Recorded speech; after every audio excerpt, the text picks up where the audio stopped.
Alors que les médicaments ACT sont jugés efficaces à 80%, la tisane affiche un score de 99% et sans effet secondaire, contrairement aux médicaments.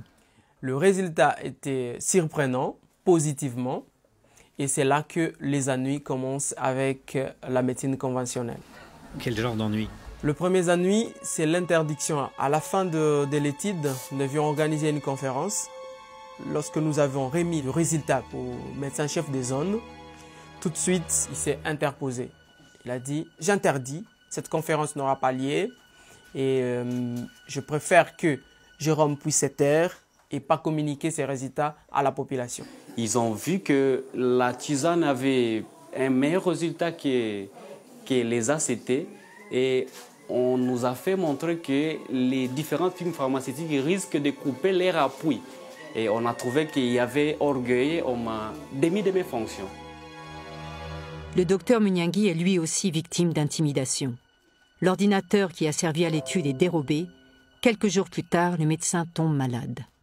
Je commençais à me sentir trop mal, je vomissais, je n'arrivais plus à manger, ça fait presque une semaine. Et j'avais des douleurs au niveau de l'estomac qui étaient un peu trop atroces. Et là, je suis parti à Goma d'urgence pour faire les examens.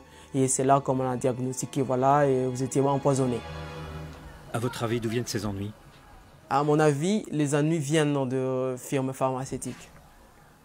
Qu'est-ce qui vous permet de dire ça? Après les publications des résultats, on a dit aux patients que voilà, la tisane était efficace et eux-mêmes l'ont observé. Et là, les patients n'achètent plus les ACT en fait. Nous devenons de plus en plus gênants. J'étais interpellé par un grand dépôt pharmaceutique à Kindu qui m'a dit mais nous avons les ACT, on n'arrive plus à les vendre vraiment à cause de votre étude. Et là, monsieur, vous êtes en train de piétiner sur nos business. Lorsque les médecins congolais parlent des firmes pharmaceutiques, ils ne font pas référence aux multinationales cotées en bourse. Les pressions s'exercent au niveau provincial. Ce n'est pas Big Pharma qui est à la manœuvre, mais les dépôts pharmaceutiques locaux. Sur le terrain, l'étude a des conséquences paradoxales. Les dispensaires de la région étaient jusqu'ici soutenus par des ONG partenaires. Peu à peu, celles-ci vont retirer leur appui. Caritas avait arrêté de nous approvisionner en médicaments contre le paludisme parce que la tisane a répondu magnifiquement sur les traitements de paludisme. Ça ne peut pas nous gêner parce que notre but, c'est seulement guérir.